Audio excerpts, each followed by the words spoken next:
ಶುಭೋದಯ. ಶೃಂಗೇರಿ ಸುದ್ದಿಗೆ ಸ್ವಾಗತ. ಓದುತ್ತಿರುವವರು ವೀಣಾ ಆತ್ಮಾರಾಮ್. ಶ್ರೀ ಕ್ರೋಧಿನಾಮ ಸಂವತ್ಸರ, ದಕ್ಷಿಣಾಯನ, ವರ್ಷ ಋತು, ಭಾದ್ರಪದ ಮಾಸ, ಕೃಷ್ಣ ಪಕ್ಷ, ದ್ವಾದಶಿ, ಮಘೆ ನಕ್ಷತ್ರ, 29/9/2024 ಭಾನುವಾರ. ಮುಖ್ಯಾಂಶಗಳು: ಶ್ರೀಮಠದಲ್ಲಿ ಜಗದ್ಗುರುಗಳ ಸುವರ್ಣ ಭಾರತಿ ಮಹೋತ್ಸವ, ಸರಕಾರಿ ಪದವಿ ಪೂರ್ವ ಕಾಲೇಜಿನಲ್ಲಿ ಸಂಸ್ಕೃತ ಪ್ರತಿಭಾ ಪ್ರದರ್ಶನ.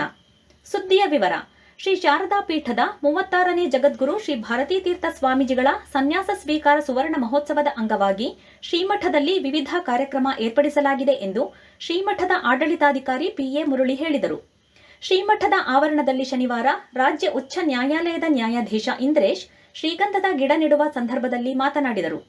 1974ರಲ್ಲಿ ಸನ್ಯಾಸ ಸ್ವೀಕರಿಸಿದ್ದ ಜಗದ್ಗುರುಗಳ ಸನ್ಯಾಸ ಸ್ವೀಕಾರವಾಗಿ 50 ವರ್ಷವಾಗುತ್ತಿದ್ದು, ಈ ವರ್ಷವಿಡೀ ವಿಶೇಷ ಕಾರ್ಯಕ್ರಮ ಏರ್ಪಡಿಸಲಾಗುತ್ತಿದೆ. ಈ ಸಾಲಿನ ನವರಾತ್ರಿಯನ್ನು ವಿಶೇಷವಾಗಿ ಆಯೋಜಿಸುತ್ತಿದ್ದು, ಪಟ್ಟಣವನ್ನು ಸಹ ವಿದ್ಯುದ್ದೀಪ ಅಲಂಕಾರ ಮಾಡಲಾಗುತ್ತಿದೆ. ಭಕ್ತಾದಿಗಳು ಹೆಚ್ಚಿನ ಸಂಖ್ಯೆಯಲ್ಲಿ ಆಗಮಿಸಿ ನವರಾತ್ರಿ ಉತ್ಸವದಲ್ಲಿ ಪಾಲ್ಗೊಳ್ಳಬೇಕು ಎಂದರು. ಹೈಕೋರ್ಟ್ ನ್ಯಾಯಾಧೀಶ ಇಂದ್ರೇಶ್ ಶ್ರೀಮಠದ ಆವರಣದಲ್ಲಿ ಶ್ರೀಗಂಧದ ಗಿಡವನ್ನು ನೆಟ್ಟರು. ಈ ಸಂದರ್ಭದಲ್ಲಿ ಜೆಎಂಎಫ್ಸಿ ನ್ಯಾಯಾಧೀಶ ರಾಹುಲ್ ಶೆಟ್ಟಿಗಾರ್ ಇದ್ದರು. ಸಂಸ್ಕೃತ ಸಾಹಿತ್ಯದಲ್ಲಿ ಪ್ರತಿಪಾದಿಸಿರುವ ಮಾತೃದೇವೋಭವ, ಪಿತೃದೇವೋಭವ ಮುಂತಾದ ಉಪದೇಶ ವಾಕ್ಯಗಳನ್ನು ಅರ್ಥಪೂರ್ವಕವಾಗಿ ಜೀವನದಲ್ಲಿ ಅಳವಡಿಸಿಕೊಳ್ಳಬೇಕು ಎಂದು ನಿವೃತ್ತ ಶಿಕ್ಷಕ ಮಂಡಗಾರು ಜನಾರ್ದನ್ ಹೇಳಿದರು. ಪಟ್ಟಣದ ಸರ್ಕಾರಿ ಪದವಿ ಪೂರ್ವ ಕಾಲೇಜಿನಲ್ಲಿ ಶನಿವಾರ ಏರ್ಪಡಿಸಿದ್ದ ಸಂಸ್ಕೃತ ಪ್ರತಿಭಾ ಪ್ರದರ್ಶನ ಕಾರ್ಯಕ್ರಮದಲ್ಲಿ ಮಾತನಾಡಿದರು. ವಿದ್ಯಾರ್ಥಿಗಳು ಸಂಸ್ಕೃತ ಸಾಹಿತ್ಯದ ಉಪದೇಶಗಳನ್ನು ಜೀವನದಲ್ಲಿ ಅಳವಡಿಸಿಕೊಂಡು ತಮ್ಮ ಹೆತ್ತವರನ್ನು ಚೆನ್ನಾಗಿ ನೋಡಿಕೊಳ್ಳಬೇಕು. ಪೋಷಕರು ಸಂತೋಷದಿಂದ ಇರುವಂತೆ ನೋಡಿಕೊಳ್ಳಬೇಕು. ಸಂಸ್ಕೃತ ಸಾಹಿತ್ಯವನ್ನು ಓದಿ ಅದರಲ್ಲಿರುವ ಶಬ್ದ ಸಂಪತ್ತನ್ನು ಅರಿಯಬೇಕು. ಕನ್ನಡದಲ್ಲಿ ಅನೇಕ ಸಂಸ್ಕೃತ ಶಬ್ದಗಳು ಹಾಸುಹೊಕ್ಕಾಗಿವೆ. ಸಂಸ್ಕೃತ ಮೂಲ ಶಬ್ದಗಳ ಸರಿಯಾದ ತಿಳುವಳಿಕೆ ಇಲ್ಲದೆ ಅವನ್ನು ಬಳಸುವಾಗ ತಪ್ಪುಗಳಾಗುತ್ತವೆ. ಸಂಸ್ಕೃತ ಜ್ಞಾನದ ಬೆಂಬಲದೊಂದಿಗೆ ಅವುಗಳನ್ನು ಬಳಸಿದರೆ ಯಾವುದೇ ಪ್ರಮಾದಗಳು ಆಗುವುದಿಲ್ಲ ಎಂದರು.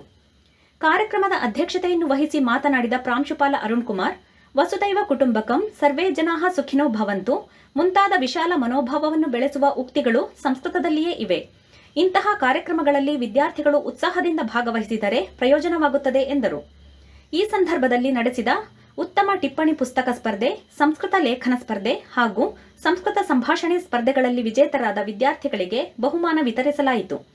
ಮಕ್ಕಳಿಂದ ಸಂಸ್ಕೃತ ಪ್ರಹಸನ, ಹಾಡು, ಭಾಷಣ ಮುಂತಾದ ಪ್ರತಿಭಾ ಪ್ರದರ್ಶನಗಳು ನಡೆದವು. ಮಹೇಶ್ ಕಾಕತ್ಕರ್ ಪ್ರಾಸ್ತಾವಿಕವಾಗಿ ಮಾತನಾಡಿದರು. ಕಾರ್ಯಕ್ರಮವನ್ನು ಸಂಸ್ಕೃತದಲ್ಲಿಯೇ ನಿರ್ವಹಿಸಲಾಯಿತು. ಕುಮಾರಿ ಪ್ರಣತಿ ಡೋಂಗ್ರೆ ನಿರೂಪಿಸಿದರು. ಗಾಯತ್ರಿ ಸ್ವಾಗತಿಸಿದರು. ಅಧೀಶ್ ಕುಮಾರ್ ವಂದಿಸಿದರು. ರವಿ ಮರಾಠೆ ಬಹುಮಾನ ವಿತರಣೆಯನ್ನು ನಿರ್ವಹಿಸಿದರು.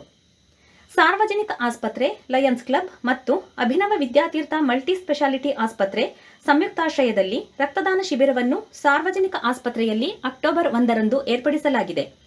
ಬೆಳಗ್ಗೆ 9:30ರಿಂದ ಮಧ್ಯಾಹ್ನ 2ರವರೆಗೆ ಏರ್ಪಡಿಸಲಾಗಿದೆ ಎಂದು ಪ್ರಕಟಣೆ ತಿಳಿಸಿದೆ. ಸುದ್ದಿ ಸಂಪಾದಕ ಕೆಎಲ್ ಗೋಪಾಲಕೃಷ್ಣ, ಸಹಕಾರ ಕೆವಿ ರಮೇಶ್, ತಾಂತ್ರಿಕ ಸಹಕಾರ ಮಿಥುನ್ ಗುಡ್ಡೇತೋಟ ಮತ್ತು ಸೌಮ್ಯ ವಿಜಯಕುಮಾರ್.